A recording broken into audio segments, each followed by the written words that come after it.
Smart কার্ডধারী আনসারদের একটি অংশ বর্তমানে ফ্রি প্যানেলভুক্ত অবস্থায় আছে। আগেও একাধিকবার পেজে বিভিন্ন পোস্টের মাধ্যমে জানানো হয়েছে যে আন্দোলনে সম্পৃক্ত থাকা বা না থাকা সকল সদস্যদের তথ্য যাচাই বাছাই চলছে।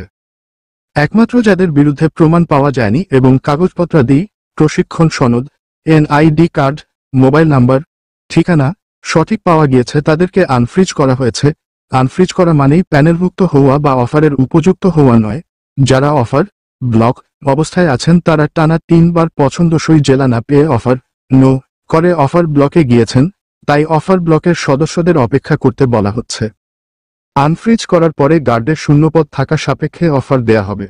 বিগত বছরগুলোতে প্রয়োজনের চেয়ে দ্বিগুণ আনসার সদস্যদের প্রশিক্ষণ দেয় প্যানেলে এখনও 4000-এর অধিক আনসার সদস্য রয়েছেন যাদের বিরুদ্ধে আন্দোলনে সম্পৃক্ত থাকার কোন প্রাথমিক প্রমাণ পাওয়া যায়নি। এই সদস্যদেরকে প্রথম পর্যায়ে অফার দেয়া হচ্ছে। পরবর্তীতে সাম্প্রতিক সময়ে মহাপরিচালক মহোদয়ের নির্দেশনা অনুযায়ী তথ্য প্রমাণ যাচাই বাছাই শেষে যাদের আনফ্রিজ করা হয়েছে তারা অফার পাবেন। গার্ড সংখ্যা বৃদ্ধি করে নতুন কর্মসংস্থান সৃষ্টির জন্য মহাপরিচালক মহোদয় আপ্রাণ চেষ্টা করে যাচ্ছেন। নতুন গার্ড তৈরি হওয়া পর্যন্ত সাম্প্রতিক সময়ে আনফ্রিজ হওয়া আনসার সদস্যদের বাহিনী প্রধানের পক্ষ থেকে অপেক্ষা করতে বলা হয়েছে।